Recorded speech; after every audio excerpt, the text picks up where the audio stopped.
नमस्कार, आप देख रहे हैं आज की बड़ी खबर। आपके साथ मैं हूं जिया शर्मा। कोरोना काल में आर्थिक संकट में सरकार फंसी हुई है और इसी का हवाला देकर सरकार ने कर्मचारियों के एरियर, डीए और वेतन वृद्धि पर रोक लगा रखी है। लेकिन सरकार मंत्रियों और माननीयों पर मेहरबान है। खजाने पर संकट के बाद भी सरकार मंत्रियों का इनकम टैक्स भरने जा रही है।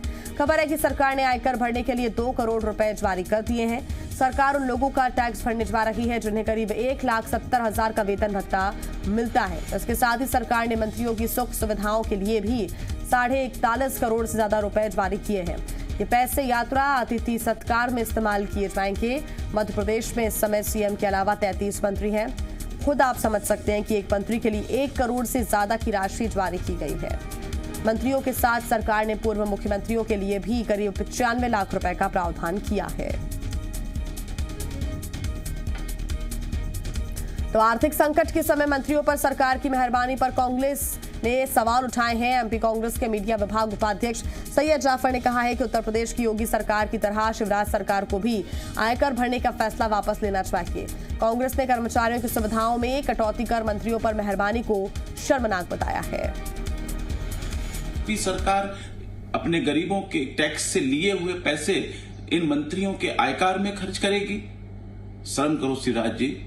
आप ही की पार्टी के मुख्यमंत्री आदित्य योगीनाथ जी ने उत्तर प्रदेश में ये नियम को खत्म कर दिया और अब आयकर मंत्री खुद भरेंगे। आप उसका अनुसरण करिए और मध्य प्रदेश में भी मंत्रियों का आयकर उन्हें खुद भरने दीजिए। और इसी पर ज्यादा जानकारी के साथ जी मीडिया संवाददाता संदीप भमरकर हमारे साथ जुड़ गए हैं। संदीप, सवाल क्यों नहीं उठेगा? एक तरफ जहां कर्मचारियों का वेतन वृद्धि रोका गया है, डीए रोका गया है, इन तमाम चीजों पर रोक लगाई गई है, हवाला दिया गया है कोरोना संकट कि हमारे पास आर्थिक संकट है, इस समय आय का ज्यादा स्रोत नहीं है। लेकिन दूसरी तरफ सरकार इतना बड़ा फैसला लेती है, एक मंत्री पर 1.5 करोड़ रुपए खर्च करना क्या वाकई जायज नजर आता है फिलहाल? बिल्कुल जायज सवाल उठते हैं इसमें, क्योंकि एक तरफ कटौती, दूसरी तरफ मेहरबानी। यानी जो हुक्मरान हैं वो खुद ही अपनी सुख सुविधाओं पर खर्च के लिए बजट जारी करेंगे और दूसरी तरफ जो ज़रूरतमंद हैं, जिनको ज़रूरत है, उनको खाली खजाने का बहाना बना दिया जाएगा तो सवाल खड़े होंगे।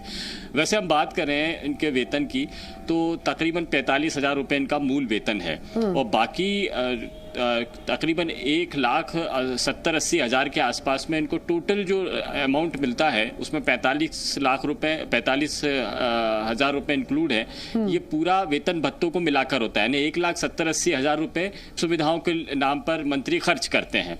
और सरकार ने कोरोना के काल में एक बड़ा अहम फैसला लिया था और वाहवाही लूटी थी कि हमने वेतन में 30% की कटौती कर दी है। अब आप जिया इसमें अनुमान लगाइए, गणित लगाइए कि 45,000 रुपये महीने की सैलरी में इन्होंने 30% की कटौती की तो तकरीबन 13,000 रुपये का नुकसान उठाया इन्होंने। लेकिन हासिल कितना कर रहे हैं? 1,80,000 70,000 के आसपास में। तो उसमें 13,000 रुपये की कटौती बता दी गई। लेकिन जो इस सुविधाओं के नाम पर, यात्रा खर्च के नाम पर, पेट्रोल खर्च के नाम पर, इनकम टैक्स के नाम पर ये जो सुख सुविधाएं ली जा रही हैं, ये इतनी ज़्यादा है कि मामूली सी कटौती उसमें दिखाकर वाहवाही लूट ली है और पर्दे के पीछे से सारी सुविधाएं हासिल की जा रही है।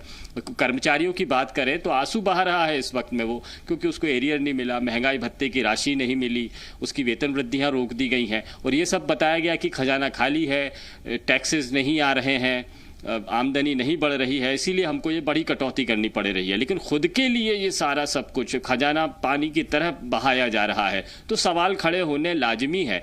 ये रूटीन की प्रक्रिया है। वैसे तो अगर आम दिन होते तो शायद ये सवाल खड़े नहीं होते, क्योंकि हर साल इस तरह की राशि जारी होती है, इनकम टैक्स भी भरते हैं, सुख सुविधाएं भी लेते हैं, सब कुछ होता है। लेकिन इस बार कोरोना का काल है। कोरोना के काल में आर्थिक संकट से मध्य प्रदेश जूझ रहा है, जितने बड़े प्रोजेक्ट्स वो रोक दिए गए हैं। दूसरी तरफ अगर आप सुख सुविधाओं के लिए ऐसी राशि जारी करेंगे तो ये महज बहुत टोटल अमाउंट के मुकाबले बहुत कम राशि, यानी आप ये कह लें कि सुख सुविधाओं के नाम पर साल में केवल 1 करोड़ रुपए खर्च कर रहे हैं। सरकारी कर्मचारियों को थोड़ी सी ही राशि मिल पाएगी और अमाउंट बड़ा होता है। तो ये केवल बहानेबाजी नजर आती है। जो कटौती का, जो कम खर्च का, मितव्ययिता का जो संदेश सरकार को देना चाहिए वो इस आदेश के बाद में नजर नहीं आता है। होना तो ये चाहिए कि सारे हवाई खर्चों पर बंदिश लगा दी जाए। यात्रा के लिए खुद माननीय अगर जनसेवक है तो अपना पेट्रोल डलवा ले, अपनी कारों से सफ़र कर ले, और जो उनके सरकारी स्टाफ है उसमें भी कटौती करें। तो ये सारी कटौतियां करने की बजाय सरकार से खूब लिया जा रहा है और उस पर अपने खर्चे कर रहे हैं। तो ये सवाल खड़े होने लाजमी है।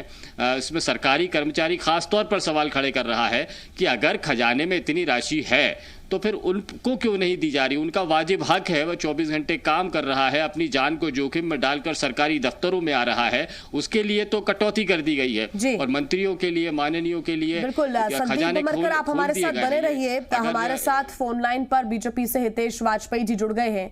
हितेश जी, स्वागत है आपका जी मध्य प्रदेश छत्तीसगढ़ में। धन्यवाद।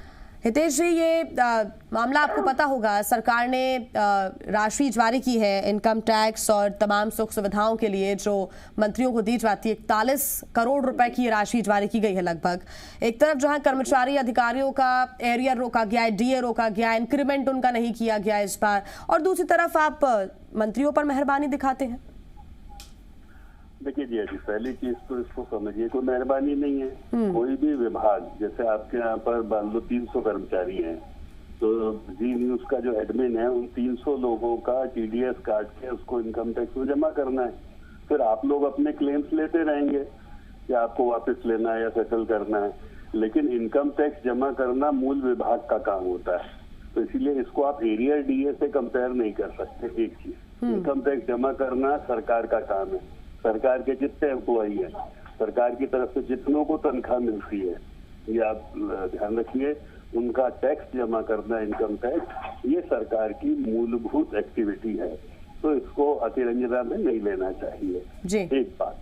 दूसरी बात, आपका जो विषय है कि भाई यदि डीए और एरियर कर्मचारियों के रोके जा रहे हैं और वही डीए और एरियर क्लास 1 को या अन्य उच्च पदों पर बैठे लोगों को दिए जा रहे हैं, तो मैं मान सकता हूं कि एक बार की इस बात को रोका जाए। तो ऐसी कोई स्थिति तो है नहीं।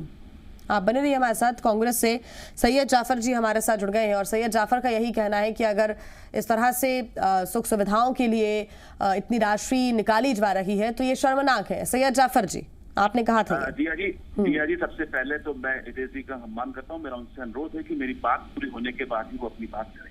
एक बात। दूसरा, उन्होंने बहुत अच्छी और महत्वपूर्ण बात ये बोली कि अगर जी न्यूज में आप हैं और किसी और अधिकारियां हैं और उन लोगों का जो इनकम टैक्स है वो जो है वो एडमिन जमा करता है।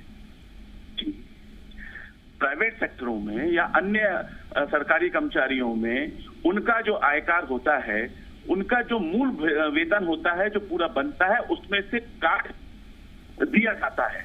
लेकिन यहाँ पर मंत्रियों के जो मूल वेतन है, बच्चे पूरे मिलाकर जो पैसा मिलता है, उससे अतिरिक्त जो है वो विधानसभा कार्यालय जमा करता है। एक्स्ट्रा एडवांटेज दिया जाता है मंत्रियों को। और मैं हितेश जी इस बात को स्वीकार करता हूं कि कमलनाथ सरकार की भी गलती थी, जिन्होंने पिछले कार्यकाल के समय इसको बंद नहीं किया। उन्हें बंद करना चाहिए था। मैं और योगी आदित्यनाथ, जो कि भारतीय जनता पार्टी के मुख्यमंत्री हैं उत्तर प्रदेश में, उन्होंने इसको 38 साल पुराने इस नियम को खत्म किया है उत्तर प्रदेश में। तो थोड़ा सा आप उसका भी अनुसरण कर लीजिए। तो मेरा निवेदन ये है कि हितेश जी, आप एक बड़े सुलझे और समझदार और अच्छे व्यक्तियों में गिने जाते हैं। मेरा निवेदन ये है कि जहां पे जनता से जुड़े हुए मुद्दे आते हैं, जहां पर सरकारी खजानों पर सेंध लगती है, वहां हमें पार्टी छोड़कर जनता के हित में बात करनी चाहिए। ठीक है जाफर जी, आप बने रहिए हमारे साथ। हमारे संवाददाता संदीप भमरकर भी लगातार हमारे साथ जुड़े हुए हैं। संदीप, सवाल, बीजेपी और कांग्रेस के प्रवक्ता हमारे साथ जुड़े हुए हैं। सवाल हितेश वाजपेयी से पहले होना चाहिए, लेकिन सैयद जाफर साहब से ज़रूर पूछेंगे कि ये तो रूटीन प्रक्रिया है, हर साल दिया जाता है। कमलनाथ सरकार ने इसको क्यों नहीं रोका? जब पिछले वक्त में ये बात उठी थी तब आपने कहा था कि हमने अपना भी दिया है और बीजेपी का भी दे दिया है, बीजेपी वापस कर देगी तो हम भी कर देंगे। तो ऐसा आपने बहानेबाजी उस वक्त में आप भी की थी, यानी सरकार में रहते वक्त तेवर कुछ और रहते हैं, रवैया कुछ और होता है, विपक्ष में आने के बाद में आप आदर्शवादी बातें कर रहे हैं। जी बिल्कुल, संदीप जी ने सही सवाल किया और मुझे उस बात का पूरा आभास था। इसीलिए मैंने अपने पुराने वक्तव्य में, पहले के वक्तव्य में ये बात बड़ी जोरदार तरीके से कही कि कमलनाथ सरकार से गलती और कमलनाथ सरकार को इस बात पर ध्यान देना चाहिए था, उन्होंने नहीं दिया, उन्होंने नहीं किया। मैं इस बात को स्वीकार कर रहा हूँ, मैं उनकी गलती को उजागर कर रहा हूँ। और उस वक्त तो ये भी तय मामला हुआ था कि जो पिछली सरकार के मंत्री थे उसका भी आयकर जो है वो कमलनाथ सरकार ने जमा किया था। और मैं फिर दोहरा रहा हूँ, क्या कमलनाथ सरकार ने गलती कर दी और कमलनाथ सरकार ने पुराने नियमों को पर चलते हुए आयकर भर दिया और उत्तर प्रदेश के मुख्यमंत्री ने इसका विरोध करते हुए 38 साल पुराने नियम को खत्म कर दिया, तो क्या हम उसको नहीं मानेंगे? तो मेरा निवेदन यह है कि कमलनाथ सरकार ने जो निर्णय आगे और योगी आदित्यनाथ ने जो नियम को संशोधन किया उसमें दोनों में जो जनता के हित में लागू कर दे प्रदेश सरकार। हितेश जी, सवाल आपसे यही है कि जिस तरह से एक एग्जाम्पल दिया जा रहा है योगी सरकार का कि उन्होंने अपना फैसला वापस ले लिया था, तो शिवराज सरकार को भी अपना फैसला वापस नहीं ले सकते हैं क्या? ये सवाल सैयद जाफर उठा रहे हैं। उन्होंने माना कि हमसे गलती हुई और हमें रोकना चाहिए था इस फैसले को। देखिए, उन्होंने मान लिया कि अब 900 चूहे खा के सब लोग हज पे चले हैं, कांग्रेस के लोग, ऐसी बात है। और अब दूसरी बात अपन कर लेते हैं। पहली चीज, आपका सवाल इनकम टैक्स का, तो nobody is spared of income tax, ये तो अपन क्लियर हो गए। तो इसलिए इनकम टैक्स के ऊपर फर्जी जानकारी देना और पॉलिटिकल बातचीत करना एक अलग बात हो गई। अब दूसरी बात पे अपन आते हैं। देखिए, एक बात हमेशा ध्यान रखिए जिया जी कि आप इनकम टैक्स देने के तरीके बदल सकते हैं। जैसे आप फॉर्म 16 लेते हैं, टीडीएस देते हैं, या सामने वाले को सुविधा देके डिक्लेरेशन दे लेते हैं, पर इनकम टैक्स से बच नहीं सकते क्योंकि उसी से देश चलता है। तो ये आप भूल जाइए। अब जैसे मैं आपको बताऊं, कुछ चीजें नहीं बच, जैसे कमलनाथ सरकार जी ने प्रीमियम की राशि नहीं दी किसानों की, तो भाई जो प्रीमियम की राशि आप नहीं दोगे तो नेशनल इंश्योरेंस एजेंसी बीमा का जो भी क्लेम बनता है उसको रिलीज नहीं करेगी। बहुत साधारण सी बात है, इसमें कोई सोचने की बात है नहीं। तो भाई ये चीजें उन्होंने यदि नहीं करी, फिर उन्होंने क्या है, जो दीगर इनकम टैक्स के जो उनके रिटर्न बन रहे थे वो टीडीएस की राशि जमा ही नहीं करी इनकम टैक्स में। तो अब ये जो मंत्री हैं ये अपनी सेविंग के हिसाब से एम्प्लॉय जो है वो उसका रिटर्न भी नहीं मांग सकते हैं। तो ये एक टेक्निकल प्रोसेस है। बाकी जो बातें वो कर रहे हैं वो पॉलिटिकल बातचीत है और मुझे लगता है उसका एक ही लाइन का जवाब दूंगा। बेहतर होता कि कमलनाथ जी इस प्रसारण को यदि सुन रहे हैं तो उन्हें मिगलानी की जगह सैयद जाफर साहब को अपना ओरिजिन रखना था, तो सरकार जाती भी नहीं। उनका कुशासन रहा है आर्थिक, जिसकी वजह से सरकार गई है। बंगलों में आप देखिए छोड़ ही नहीं रहे, 25-25 पूर्व मंत्रियों की बैठक हो रही है, वो छोड़ ही नहीं रहे, अपात्र हो गए, अवैध हो गया उनका रहना, लेकिन फिर भी नहीं छोड़ रहे। तो और बंगलों में करोड़ों के काम कराए हैं। मतलब आप देखेंगे तो आश्चर्य कर जाएंगी कि आपके दिए हुए इनकम टैक्स से आप एक बार जरा दौरा करके आइए, देखिए कि क्या क्या नहीं कराया है लोगों को। ठीक है तेज जी, बहुत धन्यवाद आपका हमारे साथ जुड़ने के लिए। सैयद जाफर जी हमारे साथ जुड़े। सैयद जाफर जी आपका बहुत धन्यवाद। हालांकि एक बड़ा मुद्दा कहीं ना कहीं बैठे बिठाए विपक्ष को जरूर मिला है, क्योंकि एक तरफ जहां कर्मचारियों अधिकारियों की वेतन वृद्धि में कटौती की गई है, डीए में कटौती की गई है, तो दूसरी तरफ मंत्रियों का आयकर भरना, उनके ऊपर मेहरबानी देना सवालों के घेरे में है। कर्मचारी अधिकारियों को भी उकसाने वाली ये बात है। लेकिन अब आगे क्या प्रतिक्रियाएं और सामने देखने को मिलती है, क्योंकि एक तरफ जहां मध्य प्रदेश में आर्थिक संकट है, दूसरी तरफ खर्च भी किया जा रहा है मंत्रियों के ऊपर। आगे क्या प्रतिक्रिया दिखती है देखना होगा। छोटे से ब्रेक ले रुकेंगे।